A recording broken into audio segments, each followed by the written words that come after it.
А вы знаете, что украинского языка вообще в природе не существует? Кто может сказать? Кстати, я националист, да?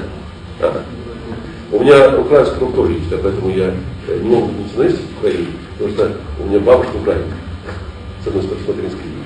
Так вот, дело в том, что был украинский диалект. Потому что такое язык? Это когда существует алфавит, и когда существует литература, произведение. Скажите, кто знает хоть одно произведение, написано украинским языком раньше середины 19 века? Назовите.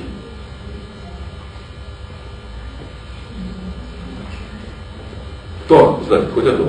Первое произведение написано на украинском диалекте, который назывался всегда Малороссия. Знаете, почему малороссы? Потому что там было, в русском языке было довольно много намешано немецких, польских, венгерских, румынских слов. Это назывался малорусским диалектом. Тарас Шевченко – это первый писатель, который взял русский алфавит полностью, русскую грамматику, не изменив там ничего, между прочим, и записал с помощью русского алфавита, русской грамматики, малорусский диалект, то есть украинский диалект. И так появился украинский язык, искусственно созданный. Вы знаете, пока вот я не уехал за пределы страны, мне было сложно понять такие вещи, потому что для нас это было привычно, допустим, украинский диалект сейчас очень сильно отличается. Понять можно, но не все, правильно? Особенно если быстро говорить.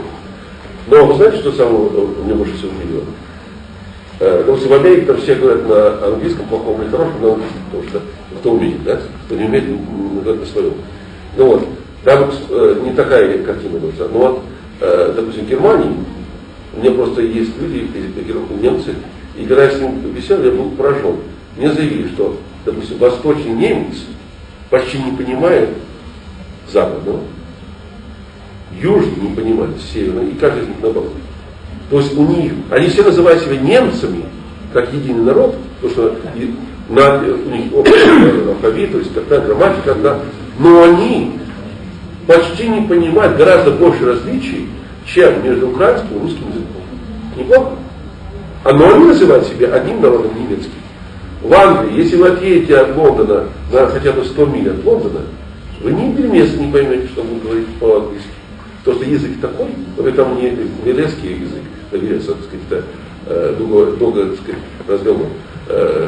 Но там говорят на таком языке, который вы не поймете, на юг, на север, на восток, и так далее. 100 миль отъезжаете, все по-другому. А никто не называет их разными народами, правильно? Все называют их англичанами. Забавно? А у нас, посмотрите, не знаю, кто у вас путешествовал по России, я не говорю, что очень много путешествовал, но получилось я, так сказать, был на юге России, был на западе, на севере, и на дальний восток не добирался, но дальше в дальний пункт добирался, куда это Иркутск. Ну, может, он далеко, Байкал, да? Так вот, понимаете, везде, где бы я не был, я прекрасно понимал русский язык. То есть никаких проблем понимания русского языка не было. Плюс, да, существовали какие-то местные слова, но понять их, то есть чуть раз уже хватаешь и все. Некий, о чем это говорит? То это народ очень древний, существовал долго. Если учесть, что до 1975 года вот это все, что за Уралом, никогда не приезжало то, что